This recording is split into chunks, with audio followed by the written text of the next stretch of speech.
Bismillahirrahmanirrahim. Assalamualaikum warahmatullahi wabarakatuh. Perkenalkan, nama saya Hairunisa dengan NIM 2012-00114. Saya mahasiswi semester 6 dari program studi Pendidikan Agama Islam di Universitas Islam Negeri Sultan Toha Saifuddin Jambi. Baiklah, pada video kali ini saya akan menjelaskan tentang istishan untuk memenuhi tugas ujian tengah semester saya pada mata kuliah Ushul Fiqih 2 dengan dosen pengampu Ibu Rina Juliana MPDI. Baiklah, pada video kali ini saya akan membahas tentang istishan, di mana istishan itu yang di dalamnya ada kualifikasi dan kategorisasi. Apa sih istishan itu? Istishan adalah pindahnya seorang mujtahid dari tuntutan qiyas nyata atau jali kepada qiyas kafi. Kafi itu samar, atau dari dalil kuli kepada hukum taksis lantaran adanya dalil yang menyebabkan mujtahid mengalihkan hasil pemikirannya dan mementingkan perpindahan hukum. Kualifikasi istishan. Adapun para ulama fikih menetapkan kualifikasi istishan yaitu ada beberapa, di antaranya yang pertama yaitu tidak boleh bertentangan dengan maqasid syariah, dalil-dalil kuli dan juz'i yang qat'i, wurud dan dalalahnya dari nas Al-Quran dan Al-Sunnah.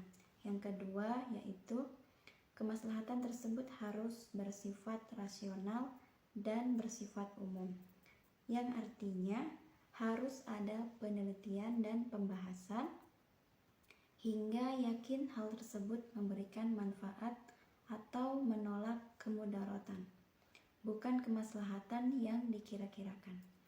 Yang ketiga yaitu pelaksanaannya tidak menimbulkan kesulitan yang tidak wajar. Yang keempat, keadaan yang darurat.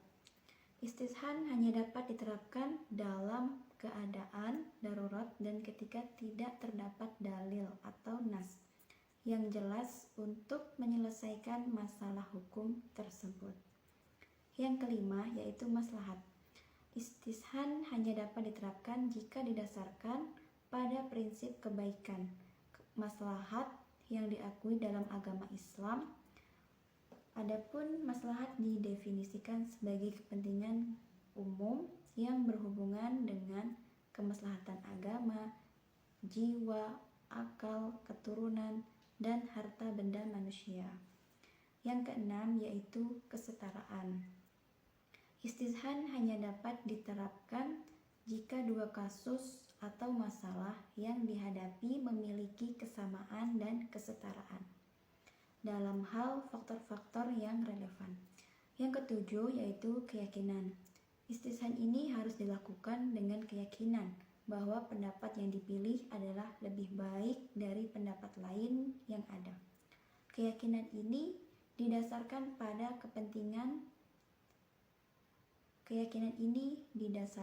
pada pertimbangan-pertimbangan logis, moral, empiris yang dapat dikemukakan. Yang kedelapan yaitu ijtihad. Istishan merupakan sebuah bentuk ijtihad atau usaha untuk memahami hukum syariat yang dilakukan oleh para ulama dan ahli fikih untuk menemukan solusi hukum yang paling baik.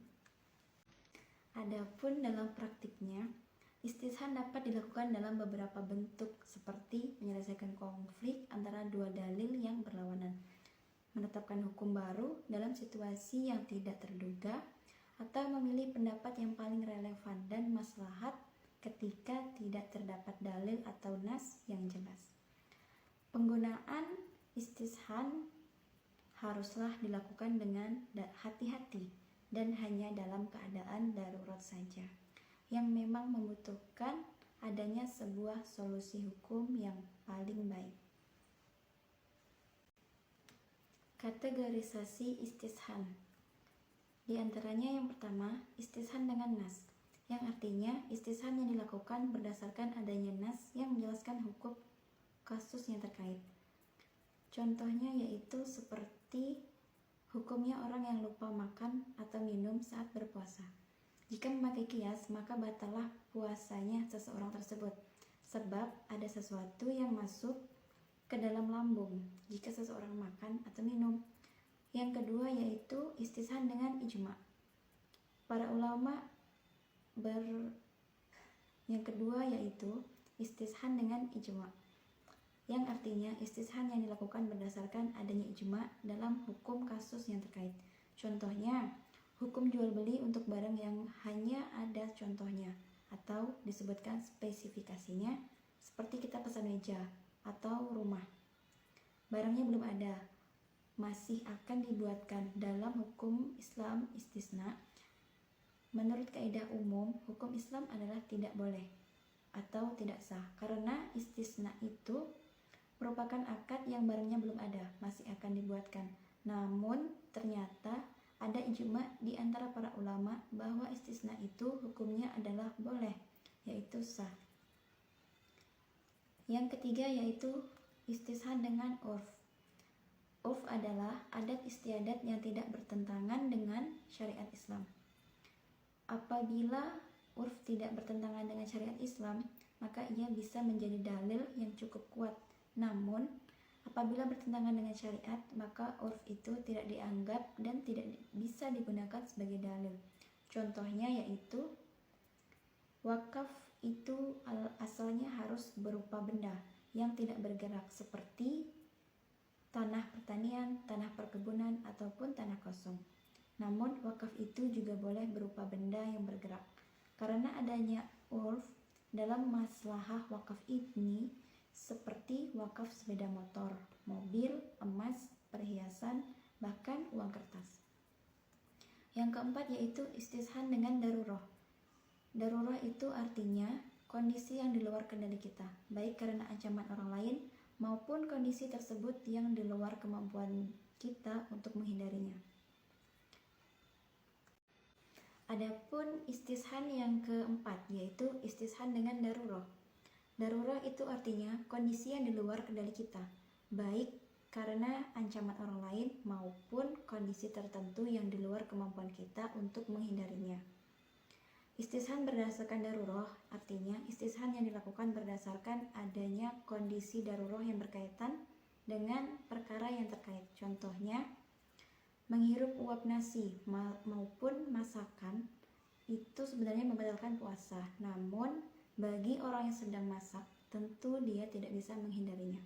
Secara darurah, dia pasti selalu membawi berbagai aroma masakan yang membuatnya kenyang, sehingga biasanya orang yang sesudah masak itu tidak makan langsung karena dia sudah merasa kenyang. Nah, orang yang sedang masak itu tidak bisa meninggalkan dapur meskipun sedang puasa. Mau tidak mau, dia akan selalu mencium aroma masakan. Secara hukum, sebenarnya orang yang sedang memasak di dapur itu batal puasanya. Namun, karena alasan darurat, sesuatu yang di luar kemampuan untuk menghindarinya, maka puasa orang itu tidak batal, tetapi tetap sah. Adapun yang kelima, yaitu istishan dengan qiyas kafi, yaitu kebalikan dari qiyas jali. Bila qiyas kafi itu sifatnya samar dan lemah, maka qiyas jali itu sifatnya terang dan kuat. Misalnya, kasus tanah wakaf. Akad wakaf yaitu tanah itu lebih dekat dikiaskan kepada akad jual beli atau sewa menyewa. Akad wakaf itu bisa dikiaskan kepada akad jual beli karena tujuan dari akad wakaf dan akad jual beli itu sama-sama merupakan akad pemindahan hak milik. Akad wakaf itu juga bisa dikiaskan kepada akad sewa menyewa karena akad wakaf dan akad sewa menyewanya itu sama-sama merupakan pemindahan hak guna. Kias akad wakaf kepada akad jual beli itu lebih jelas daripada akad wakaf kepada akad sewa menyewa. Kias akad wakaf kepada akad jual beli merupakan kias jali. Adapun kias akad wakaf kepada akad sewa menyewa itu merupakan kias kafi. Adapun yang kelima yaitu istishan dengan kias kafi. Kias kafi merupakan kebalikan kias jali. Bila kias kafi itu sifatnya samar dan lemah, maka kias jali itu sifatnya terang dan kuat. Istishan berdasarkan kias kafi artinya istishan yang dilakukan berdasarkan yaitu adanya kias kafi dalam hukum kasus yang terkait dengan meninggalkan kias jali. Adapun contoh dari kias tersebut yaitu bila seseorang memiliki tanah seluas 1000 hektar, lalu dia wakaf tanah seperempatnya, sedangkan letak tanah itu ada di sebelah tengah dan tidak punya akses jalan keluar. Maka bila kita pakai kias jali, maka tanah itu selamanya tidak punya jalan keluar. Untuk memiliki jalan akses keluar, maka harus memberi tanah tambahan sebagai jalan akses dari orang yang wakaf tadi. Bila kita pakai kias kafi, maka tanah itu harus diberi jalan akses keluar tanpa beli kepada orang yang wakaf tadi. Jadi orang yang wakaf tadi harus memberikan tambahan tanah wakaf sebagai jalan akses keluar. Adapun istishan yang ke-6 yaitu istishan dengan maslahah. Maslahah artinya manfaat yang tidak bertentangan dengan syariat. Bila tidak bertentangan dengan syariat, maka maslahah itu bisa menjadi dalil yang cukup kuat. Sama halnya dengan urf. Namun bila bertentangan dengan syariat, maka maslahah itu tidak kita gunakan sebagai dalil. Seperti minuman keras dan perjudian. Keduanya bisa mendatangkan maslahah, namun bertentangan dengan syariat. Contohnya yaitu bila kita masuk toko barang pecah belah, seperti gelas, piring, dan guci. Bila kita tidak sengaja memecahkan barang itu di situ, apakah kita harus memberikan ganti rugi? Hukum asalnya bila tidak sengaja maka tidak wajib mengganti. Namun hukum itu berubah berdasarkan maslahah. Meskipun tidak sengaja orang yang memecahkan barang di toko, maka dia wajib membelinya. Atau istilah populernya, memecahkan berarti membeli atau merusak berarti membeli. Karena bila setiap orang memecahkan barang di toko itu tidak wajib memberikan ganti rugi, maka yang menanggung adalah si pemiliknya. Tentunya hal ini akan sangat merugikannya. Oleh karena itu, berlakulah istishan dengan maslahah seperti ini.